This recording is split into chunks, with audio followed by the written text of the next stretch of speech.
Hey, this is Joe from HomeStudioCorner.com. I've probably shown bits and pieces of this before, but it deserves its own video. There's a great little feature in Studio One that allows you to change the pitch on something very, very quickly.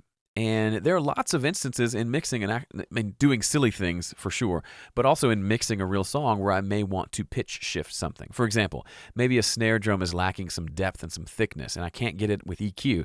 Perhaps I can duplicate that snare and pitch shift it down an octave or a fifth, and maybe it will create, with some different EQ, will create some of that thickness that's not there to begin with. There's lots of ways you can use that to add in some different feel to the song. But even if you're just looking to make something like an alien voice or a robot voice, you can do it very quickly. So here is one of the intros to my weekly podcast. I do silly audio intros there.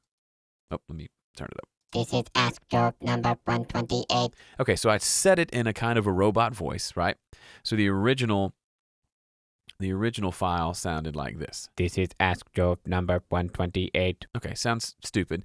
But then I pitch shifted that one up 5. If you see down here, sorry, let me show you where it is. You click on a piece of audio, open up the inspector window over here, and then scroll down where there's all these little numbers. And the one you'll see is transpose. So I transposed it up. This is in half steps or semitones. So I transposed it up 5 semitones, and it sounds like this. This is Ask Joke number 128. Which sounds a little weirder.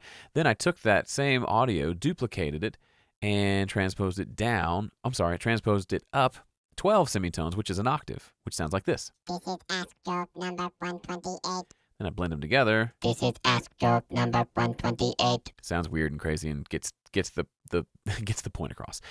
Anyway, point being, you can create great robot and monster sounds with that, or you can use it in an actual session where you need to, sometimes I'll duplicate a bass track up an octave to create just some extra sound up in that range. If I've got too much low end and not enough definition, and distortion maybe isn't the right choice, I'll do stuff like that. So it's not something I use in every single session that I work on, but it's a good tool to know is available to you.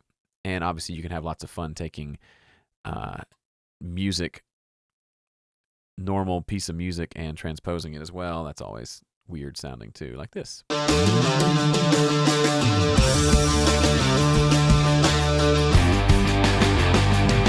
That's actually really cool. Anyway, lots of fun ways to manipulate sound. Very much the kind of thing that sound designers would like. So just wanted to show that to you. Make sure you know that that's a fun little feature that you can play with right now. Okay, see ya.